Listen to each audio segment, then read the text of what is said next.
सिंधी ॿोलीअ जे आईंदे बाबति अॼु हर सिंधी सोचे रहियो आहे। ॿोलीअ जे आईंदे बाबति अॼु असीं ॻाल्हि ॿोल कंदासीं सिंधीअ जे बर्ख साहित्यकार, भाषा विज्ञानी डॉक्टर सतीश रोहिड़ा सां। इहो कमु करण लाइ भला कहिड़ा वसीला थी था सघनि? ईअं त आशा, अॼु जेके असां वटि साधन आहिनि उन्हनि में आम्हूं साम्हूं सरगर्मियुनि हलाइण जी एॾी वॾी ज़रूरत न आहे, छो त उन्हनि जो दाइरो महदूद आहे। 50 माण्हू, 100 माण्हू, 200 माण्हू, इन्हनि खां वधीक आम्हूं साम्हूं कंहिं क़िस्म जी सरगर्मी हले कान थी। पर जेकॾहिं असीं ऑनलाइन पंहिंजूं सरगर्मियूं हलायूं था त उहे 100 हज़ारनि लखनि ताईं पहुची सघनि थियूं। पर इन लाइ जेका सूचना खपे उहा कंहिं हिकिड़े माण्हू वटि अवेलेबल थिए या उन वटि मौजूदु हुजे, इहो ॾुखियो आहे। इन करे कंहिं संस्था खे अॻियां अचण जी ज़रूरत पए थी जंहिं वटि तमामु वॾो डेटाबेस हुजे। सिंधियुनि जी सूचना बाबति सॼो डेटाबेस हुजे, जंहिंमें दुनिया में हिन वक़्तु जेकॾहिं हिकिड़ा 10 लख सिंधी फैलियल आहिनि ऐं हिंदुस्तान में लॻभॻि 1 करोड़ सिंधी आहिनि, त उन्हनि जे विच में ॻंढापो पैदा करण लाइ ॿियो न त 5 लख सिंधी त पाण में हिक ॿिए सां ॻंढिजी ऐं पंहिंजे पाण खे वंडे सघनि, व्हाट्सएप ते हुजनि, फेसबुक ते हुजनि। हा, पर इंटरेक्शन जी सख़्तु ज़रूरत आहे। इंफॉर्मेशन ॾिजे, उन ते हू सुवाल पुछनि।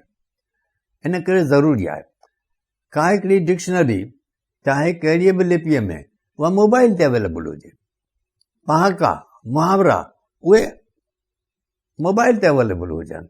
जुदा जुदा हालतूं जिन में सिंधी कमु अचे थी उहे मोबाइल ते अवेलेबल हुजनि ऐं माण्हू जेॾीमहिल चाहे उते पढ़े।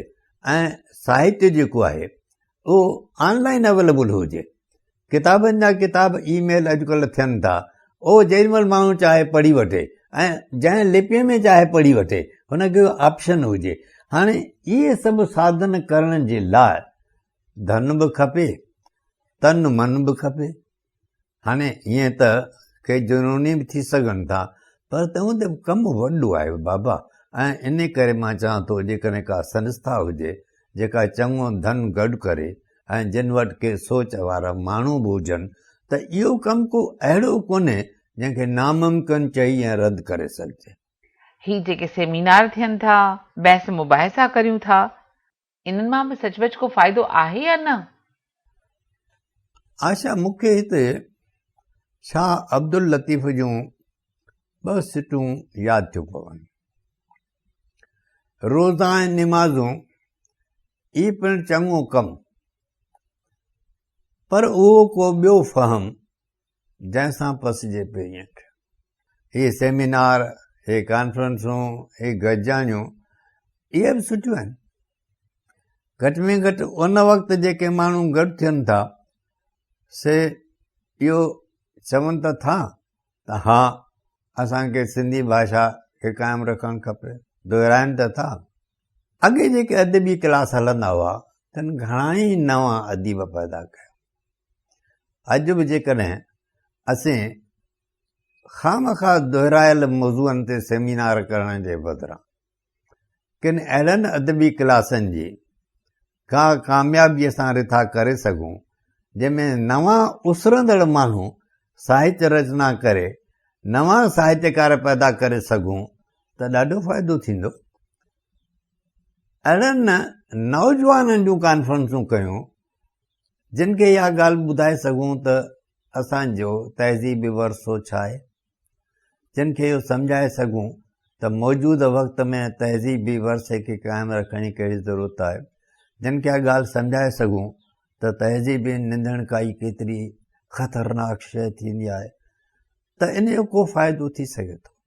पर साॻिया ई अछा मता असीं हर हंधि गॾु थी साॻी साॻी ॻाल्हि रुॻो दोहिराईंदा रहंदासूं त उन मां को घणो वरणो सरणो त कोन्हे। मां ईअं सम्झां थो, जेतोणीकि मां बि कॉन्फ्रेंसुनि में वञा थो, सेमिनारनि में वञा थो, पर मौज़ूअ साॻिया ई आहिनि, अचण वारा साॻिया ई आहिनि, ॻाल्हाइजे साॻियो ई थो, सिंधी सिखो चवंदा रहूं था, पर असांखे एक्चुअली या सचुपचु ख़बर त आहे ई कोन, रुॻो चवण सां जेकॾहिं कम थी वेंदा हुजनि हा त पोइ चवण ऐं करण में शायदि को फ़र्क़ु ई न रहे।